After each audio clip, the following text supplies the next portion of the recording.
నమస్తే. శ్రీమాత్రే నమః, శ్రీ కృష్ణాయ నమః. భక్తి ఛానల్ ప్రేక్షకులకు స్వాగతం. మనకి ప్రతిసారి చెప్పుకుంటూ ఉంటాం, యోగాల గురించి చెప్తూ ఉంటాను. అయితే ఈ యోగాలంటే ఏమిటి? అసలు యోగం అంటే ఏంటి? అంటే గనక యోగము అంటే కలిసి రావడము, అదృష్టము. అంటే మనకి అనుకున్నది అనుకున్నట్టు ఈ సమయంలో జరిగేందుకు కొన్ని కొన్ని గ్రహాలు మనకి అనుకూలమైన స్థానానికి వెళ్తూ ఉంటాయి. ఆ వెళ్ళే పరిక్రమలో ఇన్నాళ్ళు మనం బాధపడుతుంటాం. మేషాది ద్వాదశ రాశుల వారందరూ కూడా కొన్ని కొన్ని సందర్భాలలో విపరీతమైన బాధలు, కష్టాలు, నష్టాలు ఇలాంటివి అనుభవిస్తూ ఉంటారు. అయితే ఈ యోగాలు వచ్చే సమయానికి మనకి ఆ కష్టాల నుంచి కాస్త మంచి జరిగే అవకాశం కనబడుతుంటుంది. అయితే ఇవి ఏ ఏ గ్రహాలు కలిస్తే మనకి మంచి జరుగుతుంది అంటే కొన్ని కొన్ని మంచి శుభగ్రహాలు కనుక కలిస్తే మనకి విశేషమైన అన్‌ఎక్స్‌పెక్టెడ్‌గా మంచి జరిగే అవకాశం కనబడుతుంది. ఇన్నాళ్ళు మనం బాధలో ఉన్నా లేదంటే నిరాశ, నైరాశ్యము, నిస్పృహలో ఉన్నప్పుడు ఈ యోగాల యొక్క అంటే ఈ యొక్క గ్రహాల కలయికతో మనకి మంచి జరిగే అవకాశాలు ఎక్కువ శాతం ఉంటాయి. అందుకే మనం ప్రతిసారి దేనికైనా అంటుంటారు పెద్దలు, యోగం ఉండాలి, యోగం ఉండాలి అంటే. యోగము అంటే మనకి కలిసి రావడము, అదృష్టము అన్నమాట. అయితే ఇప్పుడు మనకి ఆగస్టు 5వ తారీఖు నుంచి అంటే మనకి జూలై నెలలో 16వ తారీఖు నుంచి మళ్ళా మనకి 17వ తారీఖు వరకు అంటే ఆగస్టు 17వ తారీఖు వరకు గురు ఆదిత్య యోగం కలుస్తోంది. దాని తర్వాత గురువు తర్వాత మనకి బుధుడు ఆదిత్యుడితో అనగా రవిగ్రహము, బుధ గ్రహము 2 కలిసి మరింత విశేషమైనటువంటి మంచి ఫలితాలను ఇవ్వబోతున్నాడు. అంటే ఈ సంవత్సరం 2026 ఓవరాల్‌గా చూసుకున్నట్టయితే చాలా అద్భుతంగానే మనకి మంచి మంచి యోగాలు వరుసగా వస్తున్నట్టుగా గోచరిస్తోంది పంచాంగం ప్రకారము. కానీ కొంతమంది ఏమంటారంటే, "నాకు కలిసి రాలేదు. నువ్వు చెప్పిందంతా వృధా" అని పండితులను విమర్శించడం చాలా అలవాటైపోయింది. ఇది మీ ఒక్కరి పేరు చెప్పో, లేతే పలానా వారి పేరు చెప్పో మీకు అద్భుతంగా ఉంటుంది అని చెప్పడం కాదు. పంచాంగం ప్రకారము చెప్పే మాటలు తప్ప ఎవరి సృష్టి కాదు, ఎవరు సొంత పైత్యము కాదు. ఈ విషయం ప్రేక్షకులు కొద్దిగా గమనించుకొని మంచి భావనతో వినే ప్రయత్నం చేయండి. జ్యోతిష పండితులను తోలనాడడం కానీ, అసభ్యమైనటువంటి మెసేజ్‌లు పెట్టడం కానీ, కామెంట్స్ పెట్టడం కానీ ఇలాంటివి మానుకుంటే ఈ యోగాలు మనకి ఇంకా ఎక్కువగా కలిసి వచ్చే అవకాశం ఉంటుంది. ఇష్టమైతే వినండి. లేదు అంటే కనుక ఆహ్, ఆపేసుకుంటే మంచిది. కానీ శాస్త్రాన్ని దుయ్యబట్టడం చేసినట్టయితే కనుక కొద్దిగా ఇబ్బందులు పడే ఎంత యోగాలు కలిసినప్పటికీ కూడా మనము ఇబ్బంది పాలయ్యే అవకాశం ఉంటుంది. కాబట్టి భక్తి ప్రేక్షకులు భక్తి మార్గంతోనే ఈ జ్యోతిష్యులు చెప్పినది ఏదైనా వినే ప్రయత్నం చేయండి. ఆచరించడం మీ ఇష్టము. అయితే మనకి ఆగస్టు 5వ తారీఖు నుంచి మళ్ళా ఆగస్టు 17వ తారీఖు వరకు బుధాదిత్య యోగం అనేది కలిసి వస్తుందనమాట. అంటే ఇందులో బుధుడు, రవి ఈ ఇద్దరూ కూడా మనకి ఒకే రాశిలో సంచారం చేస్తూ మిగిలిన రాశులకందరికీ కూడా వారి వారి యొక్క జన్మ కుండలిలో ఏ స్థానంలో అయితే వీళ్ళు కలుస్తున్నారో ఆ స్థానము అద్భుతంగా ఉండేందుకు జరుగుతుందనమాట. అయితే ఇక్కడ మనం ఏం చేస్తామంటే ఈ యొక్క బుధాదిత్య యోగంలో 12 రాశుల వాళ్ళకి ఏ ఏ రంగంలో ఎలా ఉండబోతోంది అని నేను ప్రతిసారి చెప్పినప్పుడు ఉద్యోగము, వ్యాపారము, రాజకీయము, వ్యవసాయము, వాతావరణము ఇలా ప్రతి ఒక్కళ్ళకి కూడా నేను టచ్ చేస్తూ ఎవరెవరికి ఎలా ఉండబోతోందో అనేది సవివరంగా నేను మీకు తెలియచేసుకుంటున్నాను. అదే పరిక్రమంలో ఈసారి బుధాదిత్య యోగంలో 12 రాశుల వాళ్ళకి అందులోనూ విద్యార్థుల దగ్గర నుంచి ప్రతి ఒక్కళ్ళకు, స్త్రీలకు అందరికీ కూడా నేను ఒక్కొక్కటి వివరంగా చెప్తాను. చాలా మందికి పురుషులకేనా జాతకము అని అనుకుంటారు. తప్పు. అంటే మనము జెండర్ లేకుండా చెప్తారు. ఇప్పుడు మనకి పంచాంగంలో కూడా స్త్రీలు, పురుషులు అనేది ప్రస్తావన ఉన్నప్పటికీ సామాన్యంగా ఆ రాశిలో ఉండే ప్రతి ఒక్కళ్ళకి అన్నీ అన్వయించబడతాయి అనేది చెప్పదగినటువంటి విషయం అనమాట. అయితే ఇప్పుడు మనము మేషాది ద్వాదశ రాశుల వారికి ఈ బుధాదిత్య యోగంలో ఈ పీరియడ్‌లో ఎలా ఉండబోతోంది? ఎవరెవరికి మంచి జరగబోతోంది? అనే అంశాలు మీకు ప్రతి ఒక్కటి సవినయంగా, సవివరంగా తెలియచేసుకుంటాను.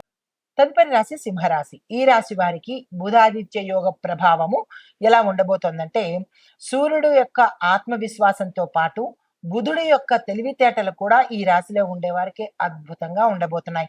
అయితే మీకు నాయకత్వము, నిర్ణయ సామర్థ్యంతో పాటు పేరు ప్రతిష్టలు, కెరియర్‌లో మీకు అద్భుతమైన గ్రోత్ అనేది కనబడే అవకాశం కనబడుతోంది. మీ యొక్క ప్రతిభ నలుగురికి తెలిసేందుకు ఈ సమయంలో ఎక్కువగా అవకాశం కనబడుతోంది. మిమ్మల్ని గుర్తించే స్థాయిలోకి మీరు వెళ్ళబోతున్నారు. అయితే దేశ ఆర్థిక, రాజకీయ, రక్షణ, న్యాయ, వాతావరణ పరిస్థితులు చూసుకున్నట్టయితే గనక ఆర్థిక రంగంలో నాయకత్వ నిర్ణయాలు, ప్రభుత్వ విధానాలు, పెట్టుబడుల మీద కొన్ని చర్చలు జరిగే అవకాశాలు రాజకీయ పరంగా, దేశపరంగా కనబడుతోంది. అయితే రాజకీయ రంగంలో చూసుకున్నట్టయితే గనక ప్రముఖ నాయకుల కీలక నిర్ణయాలు, వ్యూహాత్మకమైనటువంటి మార్పులు ప్రజలకు సుస్పష్టంగా కనబడబోతున్నాయి. అదే రక్షణ విభాగంలో చూసుకున్నట్టయితే గనక ఆధునిక ఆయుధ సాంకేతిక భద్రతా వ్యవస్థల మీద దృష్టి మరింత పెట్టేటట్టుగా గోచరిస్తోంది. న్యాయ రంగంలో చూసినట్టయితే గనక రాజ్యాంగము, పరిపాలన, ప్రభుత్వ నిర్ణయాలు ఈ అంశాలకు సంబంధించినటువంటి కీలకమైన చర్చలు జరిగేందుకు అవకాశాలున్నాయి. వాతావరణ పరంగా చూసుకున్నట్టయితే గనక వేడి, వర్షపాతము వీటిలో మార్పులు ఎక్కువగా కనబడుతోంది. అధిక వర్షపాతం కొన్ని ప్రాంతాల్లో, అధిక వేడి కొన్ని ప్రాంతాల్లోనూ ఉండే అవకాశం కనబడుతోంది. ఈ యొక్క ప్రభావము వ్యవసాయం మీద తీవ్రంగా పడబోతోంది. అయితే మరి సింహరాశి వారిలో ఉండే విద్యార్థులకు చూసుకున్నట్టయితే కనుక మీలో ఆత్మవిశ్వాసం పెరగడంతో పాటు పోటీ పరీక్షలు, నాయకత్వ లక్షణాలు అవసరమైన రంగాల్లో ఉన్న వాళ్ళకి మంచి ఫలితాలు వచ్చే అవకాశం కనబడుతోంది. సివిల్స్, మేనేజ్మెంట్, లా, మీడియా, టెక్నికల్ ఈ రంగాలలో చదువుతున్న విద్యార్థులకు మంచి ఫలితాలు వస్తాయి. మంచి అవకాశాలు కూడా మీకు వచ్చేటట్టు కనబడుతోంది. దీన్ని మీరు వృధా చేసుకోకండి. ఉన్నత విద్యా ప్రయత్నాలు ముందుకు సాగే అవకాశం కనబడుతోంది. మీకు చెప్పదగినటువంటి జాగ్రత్త, విజయంతో మీకు అహంకారం పెరిగే అవకాశం కనబడుతోంది. ఆ అహంకారము, యాటిట్యూడ్, ఇగో, పొగరు అలాంటివి ఈ సమయంలో పెట్టుకుంటే మళ్ళా కిందకి వెళ్ళిపోయే అవకాశం ఉంది. ప్రతి స్టూడెంటు చాలా కేర్‌ఫుల్‌గా ఉండాలి. ఎంత హై స్థాయికి వెళ్లారో అంత లో స్థాయికి పడిపోయే అవకాశం కనబడుతోంది. Just because of your attitude అన్నమాట. కాబట్టి జాగ్రత్తలు తీసుకోండి. పొగరు పెట్టుకోకండి. ఉద్యోగస్తులు చూసుకున్నట్టయితే కనుక ఉద్యోగంలో మీ యొక్క ప్రతిభకు గుర్తింపు వచ్చే అవకాశం కనబడుతోంది. ప్రమోషను, కొత్త బాధ్యతలు, నాయకత్వ స్థానాలు కూడా మీకు అందుబాటులోకొస్తాయి. ప్రభుత్వ ఉద్యోగాల్లో చూసుకున్న వారికి వాళ్ళకి వీరి యొక్క తొందరపాటుతనం వల్ల, మాట దురుసుతనం వల్ల ఉన్న అవకాశాలు పోగొట్టుకునే దిశ కనబడుతోంది. చాలా కాషియస్‌గా, కేర్‌ఫుల్‌గా ఉండే ప్రయత్నం చేసుకోండి. ఉద్యోగ మార్పులు కోరుకునే వారికి ఇది మంచి సమయము. మీరు ఆ దిశగా ప్రయత్నాలు చేసుకోవచ్చు. అయితే మీకు అనుకూలమైన రంగాలు ఏమిటి అంటే పరిపాలన, మేనేజ్‌మెంటు, మీడియా, ఐటీ, ప్రభుత్వ రంగాలు. మీరు ఒకవేళ మారాలి అని అనుకుంటే ఈ రంగాలు సెలెక్ట్ చేసుకొని దానికి సంబంధించిన ప్రయత్నాలు చేసుకోండి. వ్యాపారస్తులకు చూసుకున్నట్టయితే గనక పేరు అంటే మీ యొక్క వ్యాపారం పేరు గాని, లేదా విస్తరణకు గాని ఇది మంచి అవకాశము. ఆ ప్రయత్నాలు చేసుకోండి. కొత్త ప్రాజెక్టులు ప్రారంభించడానికి ఇది మంచి సమయము. దానికి సంబంధించిన ప్లాన్స్ అవేవి వేసుకోండి. మార్కెటింగ్, బ్రాండింగ్, ఆన్‌లైన్ వ్యాపారాలు ఇంకా అభివృద్ధి అయ్యే అవకాశం కనబడుతోంది. కొత్తగా వెళ్ళాలనుకునే వాళ్ళు ఈ ప్రయత్నాలు చేసినట్టయితే గనక విశేషమైన లాభాలు పొందే అవకాశం ఉంది. భాగస్వామ్యాల్లో మీ నిర్ణయమే కీలకమైన పాత్ర అన్నట్టుగా మీరు వ్యవహరించాలి. ఎదుటి భాగస్వామి కనుక మీరు తాళం చెవులు ఇచ్చినట్టయితే నష్టపోయే అవకాశం కనబడుతోంది. ఈ రాశిలో ఉండేవారు ఈ విషయాన్ని గమనించుకోండి. కుటుంబ పరంగా చూసుకున్నట్టయితే గనక మీ కుటుంబంలో మీ పట్ల గౌరవం పెరగడంతో పాటు మీ నిర్ణయానికి మంచి మద్దతు లభిస్తుంది. కుటుంబ సభ్యులకు పెద్ద అంటే మీ కుటుంబంలో ఉండే పెద్దవాళ్ళు లేదా తండ్రి యొక్క సహాయ సహకారాలు కోరుకున్నట్టయితే వచ్చే అవకాశం ఉంది. జీవిత భాగస్వామితో అహంకారంగా మాట్లాడే ప్రయత్నం చేయకండి. కొద్దిగా సామరస్యంగా ఉండే ప్రయత్నం చేసుకోండి. వివాహము, సంతానము చూసినట్టయితే గనక పెళ్లి కాని వారికి మంచి సంబంధాలు వచ్చే అవకాశం ఉంటుంది. కానీ నిర్ణయాలు తీసుకునేటప్పుడు తొందరపడి నాకు ఈ మ్యాచ్ నచ్చేసింది, ఇది నేను చేసేసుకుంటాను అన్న తొందరపాటు నిర్ణయాలు తీసుకోకండి. కొద్దిగా ఆచితూచి ఎంక్వైరీ చేసి ముందుకు వెళ్ళే ప్రయత్నం చేయండి. ఈ వివాహం అయిన వాళ్ళకి దాంపత్యంలో ప్రేమ, గౌరవము పెంచుకునే ప్రయత్నం చేయండి. గతంలో లాగానే దెబ్బలాడుకోవడం, కొట్టుకోవడం కాకుండా అవగాహన ఏర్పాటు చేసుకోండి. సంతానము, విద్య, భవిష్యత్తులో మంచి నిర్ణయాలు తీసుకునేందుకు దోహదపడుతుంది. వ్యవసాయదారులకు చూసుకున్నట్టయితే గనక కొద్దిగా ఈ సమయం మీకు మిశ్రమంగా ఉండబోతోంది. 50-50గా ఉండబోతోంది. జాగ్రత్తలు తీసుకోండి. భూమి, వ్యవసాయ పెట్టుబడులు ఇవి పెట్టేటప్పుడు మీరు అనుభవజ్ఞుల సలహా తీసుకొని ముందుకెళ్ళే ప్రయత్నం చేయండి. కొత్త పంటలు ఆధునిక పద్ధతుల ద్వారా మీరు గనక పండించుకున్నట్టయితే ఎక్కువ దిగుబడి వచ్చి మంచి మద్దతొచ్చే అవకాశం కనబడుతోంది. ధర కూడా పెరుగుతుంది. అయితే మార్కెట్ పరిస్థితులు గమనించుకుంటూ మీ యొక్క అంటే మీ యొక్క పంటలను మార్కెట్‌కి తరలించే ప్రయత్నం చేసుకోండి. ప్రభుత్వ, ప్రైవేటు, ఐటీ రంగాలకు చూసుకున్నట్టయితే ప్రభుత్వ రంగంలో ఉన్నవారికి అధికారిక గుర్తింపు లభించడంతో పాటు మీకు మరిన్ని బాధ్యతలు అప్పజెప్పే అవకాశం కనబడుతోంది. ఉన్నతాధికారులతో సత్సంబంధాలు ముఖ్యంగా కీలకంగా ఉండబోతున్నాయి. చాలా జాగ్రత్తగా ఉండండి ఇక్కడ. మరి ప్రైవేట్ రంగం చూసుకున్నట్టయితే గనక టీమ్ లీడర్‌షిప్ అవకాశాలు వచ్చే దిశ కనబడుతోంది. మీరే కనుక అందులో ఉంటే గనక ఆ టీమ్ లీడర్‌షిప్‌ని తీసుకునే ప్రయత్నం చేసుకోండి. కెరియర్ గ్రోత్‌కు ఇది మంచి అనుకూలమైన సమయము. మరి ఐటీ రంగంలో చూసినట్టయితే గనక ప్రాజెక్ట్ మేనేజ్‌మెంటు, ఏఐ, డిజిటల్ ఈ టెక్నికల్ రంగాలలో ఉన్న వాళ్లకు మంచి అనుకూలమైన సమయము. మీకు కలిసి వచ్చే రంగు బంగారు రంగు, నారింజ రంగు, లేత పసుపు రంగు. కలిసి వచ్చే నంబర్‌లు 1, 5, 9. వారాలు ఆదివారము, బుధవారము, గురువారము.